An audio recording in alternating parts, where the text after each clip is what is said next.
제가 어릴 때 성경을 읽다가 어떤 말씀을 읽으면서 눈앞이 깜깜해지는 것을 느꼈습니다. 어떤 말씀이었는가 하면 사도행전 17장 24절 말씀인데, 우주와 그 가운데 있는 만유를 지으신 신께서는 천지의 주제시니 손으로 지은 전에 계시지 아니하시고 하는 말씀입니다. 저는 이 말씀을 어떻게 이해했는가 하면 하나님은 예배당 건물에 계신 것이 아니다라고 생각했습니다. 그래서 그 다음부터 계속 의문이 생겼습니다. 하나님이 지금 내가 예배하는 이 예배당 안에 계신 것이 아니면 하나님은 어디에 계시는가? 그러다가 저는 이 물음에 대한 답을 성경에서 찾았습니다. 그러니까 성경을 읽다가 생긴 질문의 답은 성경에 있다 하는 것처럼, 그 해답은 고린도전서 6장 19절에 있었습니다. 너희 몸은 너희가 하나님께로부터 받은 바 너희 가운데 계신 성령의 전인 줄 알지 못하느냐. 또 고린도후서 6장 16절에도 같은 답이 있었습니다. 우리는 살아계신 하나님의 성전이라. 그러니까 하나님은 건물에 계신 것이 아니라 사람 속에 계신다. 하나님은 우리 바깥에 계신 것이 아니라 우리 안에 계신다. 그러니까 하나님은 가까이에 계시고 내가 있는 곳이면 어디서나 나와 함께 계신다는 것을 알고 나니까 의문은 사라지고 기쁨이 생겨나기 시작했습니다. 그리고 하나님은 이 사람의 손으로 지은 전에 계시지 않는다는 이 말씀의 진짜 의미도 알게 됐습니다. 눈에 보이는 건물만 생각하고 그곳에만 하나님이 계신다고 믿는 사람들에게 아니다, 하나님은 어디에나 계시고 하나님은 무엇보다 우리 안에 계신다는 것을 가르쳐주는 말씀이었습니다. 자, 이같이 하나님이 우리 바깥에 계신다는 것을 믿는 것과 우리 안에 계신다는 것을 믿는 것은 신앙의 엄청난 차이를 가지고 있습니다. 하나님 우리 바깥에 계신다는 어떤 신앙은 굉장히 좀 원시적인 신앙에 가깝습니다. 아주 옛날의 사람들이 어떤 신적인 존재를 자기 바깥에 있는 어떤 대상으로만 생각했던 그런 신앙이죠. 그러나 하나님이 우리 안에 계신다는 것을 믿는 것은 하나님이 우리와 얼마나 가까운 분이며 하나님은 우리 의식 속에, 우리 존재 속에 이미 오래전부터 계셨다는 것을 고백하는 이런 굉장히 뿌리 깊은 신앙이 되겠습니다. 그래서 우리는 이 예배당에 들어올 때만 하나님을 만날 수 있는 것이 아니라 우리가 있는 모든 곳에서 하나님을 만날 수 있고 하나님과 동행하는 삶을 살 수 있는 것입니다. 이 엄청난 믿음의 변화는 구약시대 이사야 선지자도 예언한 말씀입니다.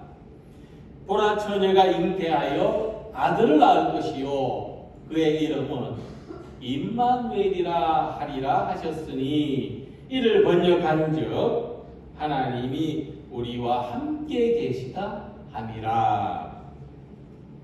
이 놀랍고 상징적인 사건, 하나님이 우리 안에 우리와 함께 계시다는 것이 어떤 탄생을 통해서 나타나고 이루어진다는 이 놀랍고 상징적인 사건이 바로 예수님의 탄생입니다. 요셉과 마리아를 통해서 태어나신 예수님의 이름이 바로 임마누엘이며 하나님이 우리와 함께 하신다는 증거입니다. 그래서 성탄절은 우리들에게 임마누엘의 날이라는 의미를 가집니다. 하나님이 우리와 함께 하시기 위하여 세상에 오신 날. 성탄절입니다. 하나님이 우리를 찾아오신 날. 그래서 오늘은 이 말씀을 통해서 하나님이 우리와 함께 하시는 것의 의미를 생각해 보면서 은혜를 나누고자 합니다. 자, 이 그림을 보시면 이 종이 한 장이 있다고 했을 때 이 종이 한 장이 우주라고 생각해 보겠습니다. 우주인데 하나님과 우리는 얼마만큼의 거리 속에 있느냐 하면 여기 양 끝에 점입니다. 하나님 여기, 우린 여기. 그림 위를 보시면 왜 하나님과 우리하고 이렇게 멀리 뚝 떨어지게 됐느냐? 죄가 있어서 그렇습니다. 죄가 하나님과 우리 사이를 멀어지게 했다. 성경에 나 있는 말씀이죠. 그래서 하나님과 우리 사이가 우주에서 아주 양 끝에 가장 먼 곳에서로 위치하게 되었다. 하지만 하나님은 우리와 가까워지기를, 우리와 연결되기를 원하셨어요. 그래서 하나님은 노아를 선택하셨고, 아브라함을 선택하셨고, 또 아브라함의 아들 이사, 또 야곱, 또 모세, 이스라엘 12지파 이렇게 하나님은 그 시대마다 선택하시고 부르셔서 내가 너희 하나님이다. 나는 너희와 함께 있기를 원한다. 이런 뜻을 우리들에게 보여주셨습니다. 저 무수한 사이에, 하나님과 우리 사이에 무수하게 예수님, 또 예수님 12제자, 초대교회 이렇게 계속해서 하나님의 구원의 역사가 이루어져 왔다고 하는 것입니다. 그래서 하나님과 우리 사이에 선은 시간이라고 하는 거예요. 시간. 저렇게 노아, 아브라함, 이삭, 야곱 이런 수많은 시간들이 하나님과 우리 사이에 흘러왔고 하나님과 우리 연결되게 하는 선입니다. 시간은. 그런데 하나님과 우리 사이를 연결하기까지 이 그림 3을 보시면 이 시간은 엄청나게 긴 거예요. 이 시간은 뭐 수억 년, 수십억 년이 될 수도 있는데 종말론적인 시간이라고 합니다. 알파와 오메가 무한대죠. 알파가 시작이고 이 알파와 오메가 사이에 엄청난 시간, 종말론적인 시간, 수십억 년의 시간입니다. 너무 긴 시간이죠. 그러니까 하나님과 우리가 연결되려면 너무너무 긴 시간이 소요되는 거예요. 사람은 속히 구원받기를 기다리지만 이 구원의 시간 너무나 긴 겁니다. 너무나 막막한 거예요. 그런데 그때 놀라운 사건이 일어납니다. 예수님이 오셔서 하나님과 우리 사이의 거리를 일순간에 좁혀놓으십니다. 이 양쪽의 점이, 양 끝의 점이 만나려면은 굉장한 이 거리, 시간이 필요한데 예수님이 오신 건 뭐냐면 이렇게 시간의 거리를 접어버리십니다. 시간의 거리를 접어버리십니다. 그래서 하나님과 우리가 만나고 그의 이름은 임마누엘이라 하리라 하는 말씀과 같이 예수님의 오심으로 말미암아 멀리 계셨던 하나님이 이제 우리 안에 계시고 우리와 함께 계신다. 사도 바울은 예수님으로 말미암아 새롭게 하나님과 우리 사이가 새로워진 것을 이렇게 말씀했습니다. 그때에 예수님이 오시기 전에 그때에 너희는 그리스도 밖에 있었고 이스라엘 나라 밖의 사람이라 약속의 언약들에 대해서도 외인이요 세상에서 소망이 없고 하나님도 없는 자이더니 이제는 전에 멀리 있던 너희가 그리스도 예수 안에서 그리스도의 피로 가까워졌느니라. 바울은 예수님의 오심으로 말미암아 하나님과 우리 사이만 가까워진 것이 아니라 교회를 통해서 예수님을 믿는 우리들도 서로 가까워지게 되었다 말씀하는 것입니다. 그래서 구원은 뭐냐면 구원은 어려운 개념이 아니라 하나님이 우리와 함께 하신다는 것이 구원입니다. 하나님이 우리와 함께 하신 것을 믿는 것이 구원이에요. 언제나 어떤 상황에서나 하나님은 우리의 구원이십니다. 그래서 우리가 어떤 어렵고 힘든 일을 만나더라도 하나님은 나를 버리지 아니하시고 하나님이 나와 함께 하시는 것을 굳게 믿는다면 우리는 구원의 울타리 속에 있는 겁니다. 그래서 이사야 선지자는 이렇게 말씀했습니다. 두려워하지 말라. 내가 너와 함께 함이라. 놀라지 말라. 나는 내 하나님이 됨이라. 내가 너를 굳세게 하리라. 참으로 너를 도와주리라. 참으로 나의 의로운 오른손으로 너를 붙들리라. 어떤 사물이라도 누구라도 멀리서 보면 작게 보입니다.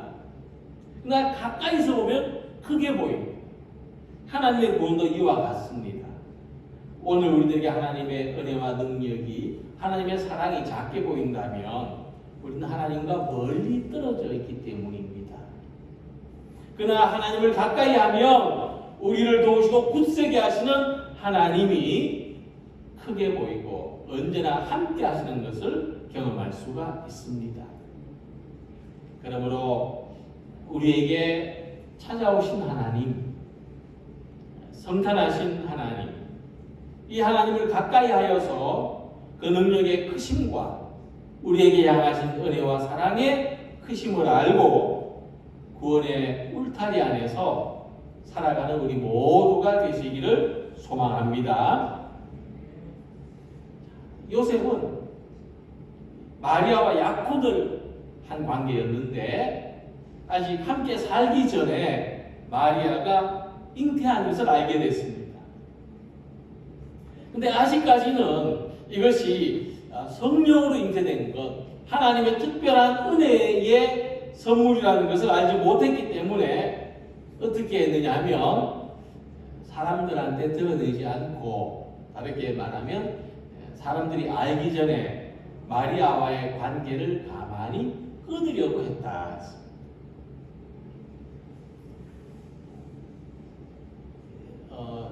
용기 있는 모습입니까? 비겁한 모습입니까? 그런데 이런 요셉에 대해서 마태복음은 의로운 사람이라고 설명을 하고 있습니다.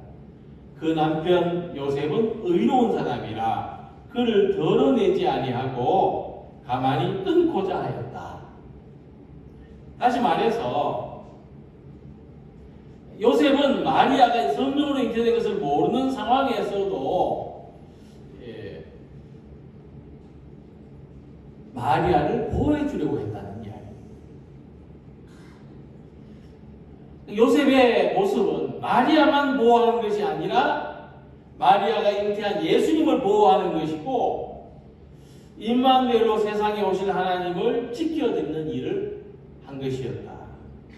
그래서 요셉은 의로운 사람이라 그렇게 칭하는 것입니다.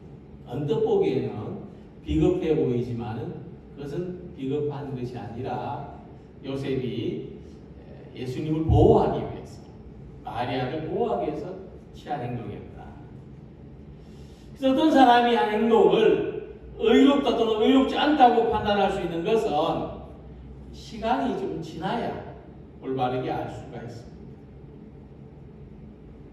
근데 사실 이 요셉의 행동에는 어떤 변화가 있었습니다.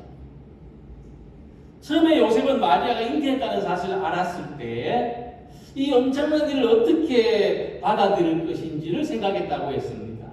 20절에 보면 이 일을 생각할 때 그때 요셉은 생각하면서 이 마리아와의 관계를 끊으려고 했다는 것입니다. 물론 마리아를 보호하는 것이기도 했지요. 왜냐하면 사람들한테 마리아가 뭔가 큰 죄를 지은 것처럼 그렇게 하지 않고 자기만 알고 조용히 끊으려고 했다는 거죠.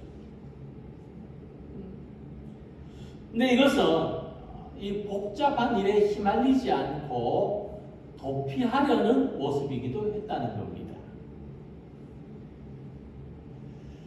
그러니까 처음 요셉의 모습은 의롭지 않았다고 하는 거죠. 우리도 요셉처럼 우리도 어렵고 힘든 일을 만났을 때 요셉처럼 할 수가 있습니다. 문제로부터 도피하는 겁니다.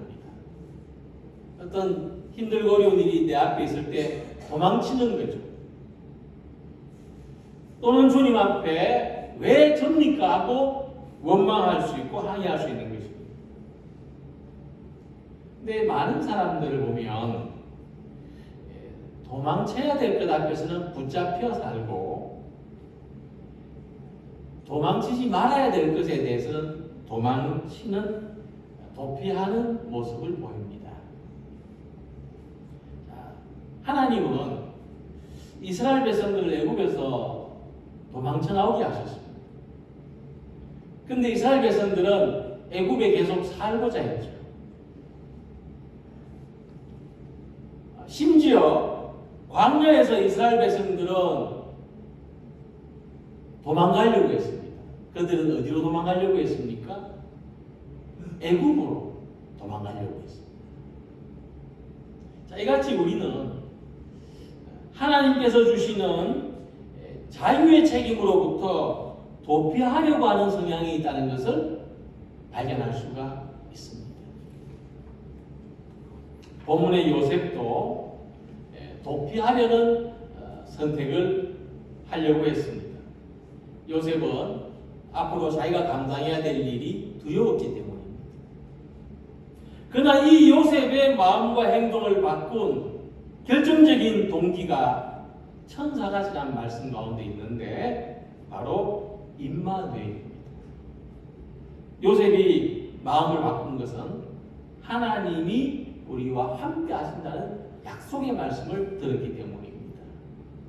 그래서 우리들도 어떤 어렵고 힘든 상황을 만나더라도 하나님이 나와 함께 하신다는 것을 믿으면 용기를 얻을 수가 있습니다. 우리 앞에 놓여진 문제에 대해서 내가 감당해야 될 자유의 책임에 대해서 도피하지 않고 감당해 나갈 수가 있는 것입니다. 이 말씀을 신뢰한 후에 요셉은 자기 앞에 다가온 모든 일들을 믿음으로 감당해낼 수 있었습니다. 요셉은 마리아와 아기 예수를 보호했습니다.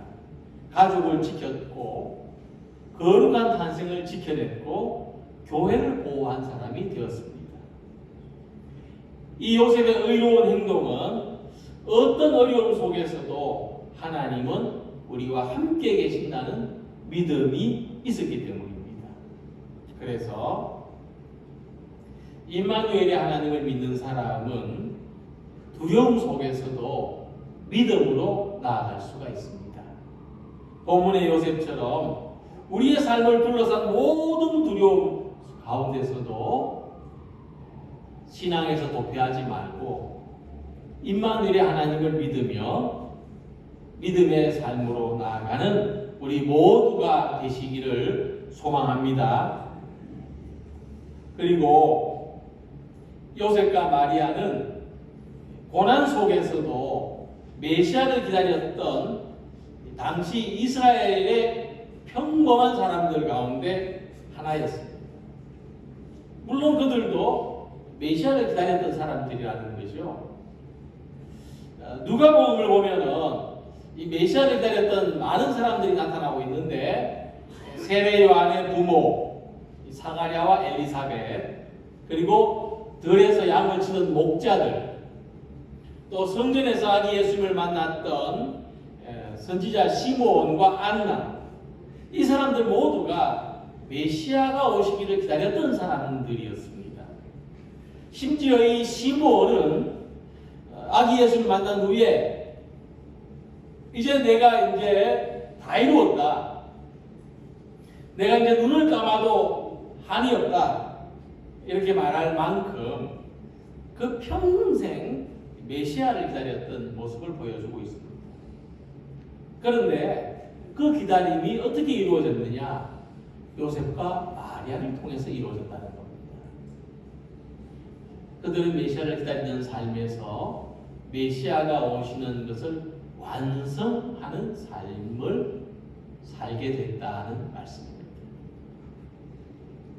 그래서 우리가 이 하나님의 일을 완성해 나가는 사람으로 산다는 것이 얼마나 축복되고 보람된지 모릅니다. 오늘 우리 삶에 성공 경험이라는 게 굉장히 중요합니다. 무엇보다도 우리가 신앙생활 하면서 내가 중간에서 도망쳐 나왔다. 그 교회가 힘들 때, 어려울 때 도피했다 하는 것이 아니라 내가 하나님의 일을 완성했다 하는 이 경험, 이 신앙적인 성공 경험이 우리에게 굉장히 중요한 겁니다. 요셉과 마리아는 하나님이 임마누엘 하시는 이 귀한 일을 감당하도록 부름을 받았고, 천사는 이 모든 일이 우연이 아니라는 것을 이야기해 주었습니다. 보라, 처녀가 잉태하여 아들을 낳을 것이요 그의 이름은 임마누엘이라 하리라 하셨으니 이를 번역한즉 하나님이 우리와 함께 계시다. 이 예언의 말씀이 여러분들을 통해서 이루어진 것이라고 가르쳐 주었습니다. 이 이야기는 오늘 우리들도 마찬가지로 기다리던 삶에서 완성되어가는 삶으로 나아가야 한다는 것을 가르쳐 주고 있습니다. 오늘 우리는 그냥 감나무 아래에서 감이 떨어지기를 기다리고만 있을 것이 아니라 그것을 완성해가는 사람으로 살아갈 수 있기를 소망합니다. 자, 주후 300년에서 391년에 살았던 마카리우스라는 분이 있는데 이분은 사막에서 수도원을 건설하고 살았던 수도원의 창시자라고 불립니다. 근데 이 마카리우스에게 어느 날 한 사람이 선물을 들고 왔습니다. 그는 아주 크고 탐스러운 포도송이를 들고 왔어요. 이 좋은 것을 수도원 원장님한테 드리고 싶어서 가져왔다고 했습니다. 그저 마카리우스는 이 사람을 축복한 다음 가만 생각하다가 이것은 내가 먹을 것이 아니고 내 옆방에 우리 수도원에서 가장 나이가 많은 수도사님이 계신데 그분을 갖다 드리면 좋겠습니다 하고 말했습니다. 그래서 이 사람이 원장한테 선물을 가져왔지만은 또 이 원장의 말을 듣고 마카리우스가 말하는 대로 가장 나이 많은 수도사한테 이 포도송이를 가져갔습니다. 그러니까 이 나이 많은 수도사가 또 그 사람을 축복한 다음에 말하기를, 내가 생각해보니까 이건 내가 받을 게 아니고 지금 저 나사로 수도사가 아픈데 이 포도를 먹고 기운을 차리도록 그 사람한테 갖다 주면 좋겠습니다 하고 또 간절히 부탁을 하니까 또 이 사람이 어쩔 수 없이 나사로 수도사한테, 아픈 수도사한테 이 포도를 들고 갔어요. 근데 이 나사로 수도사는 그래도 내가 어떻게 이 귀한 걸 받을 수 있겠습니까? 이 수도 나보다 더 귀하고 훌륭하신 분들이 많으니까 그분한테 주면 좋겠습니다 해가지고는 이 포도 한 송이가 여기 갔다가 저기 갔다가 여기 갔다가 저기 갔다가 결국 다시 누구한테 갔냐면은 수도원의 원장 마카리우스한테 갔어요. 이 마카리우스가 이 이야기를 듣고요, 참, 정말 우리 수도원은 천국과 같은 곳이구나 하고 감동을 받았어요. 근데 누가 먼저 나를 좀 섬겨줄까? 누가 먼저 나를 좀 사랑해줄까? 그는 기다리는 사람이 아니라 먼저 그 사랑을 완성해가는 사람이었다 하는 겁니다. 이같이 우리들도 하나님의 사랑, 예수님의 희생, 성도들의 관심을 기다리기만 하는 사람이 아니라 먼저 완성해가는 사람들이 되기를 소망합니다. 모든 사람들이 기다리고 있었던 그 임마누엘의 하나님, 예수님의 탄생은 요셉과 마리아를 통해서 이루어진 사건이 되었습니다. 요셉과 마리아는 이 크고 두려운 일 앞에서 외면하거나 도망쳐가지 않고 믿음으로 감당했습니다. 그래서 그는 의로운 사람이라는 칭찬을 받습니다. 하나님이 계획하신 일이 우리의 헌신을 통해서 완성되기를 소망합니다. 하나님은 우리와 함께 계십니다. 임마누엘의 증거는 처녀가 잉태하여 아들을 낳는 것이었습니다. 그것이 우리에게 구원의 반석이 되었습니다. 그러므로 하나님이 오늘 우리들에게도 이 놀랍고 신비한 방법으로 오늘 우리들과 함께 하시는 것을 믿고 문제가 많고 고난이 많은 삶 속에서도 믿음으로 살아가며 나를 통해서, 나의 헌신을 통해서, 나의 삶을 통해서 하나님의 구원의 역사가 우리 가정 가운데, 우리 교회 가운데, 이 세상 속에서 이루어져 나가는, 완성되도록 살아가는 우리 모두가 되시기를 주님의 이름으로 기원합니다. 기도드리겠습니다.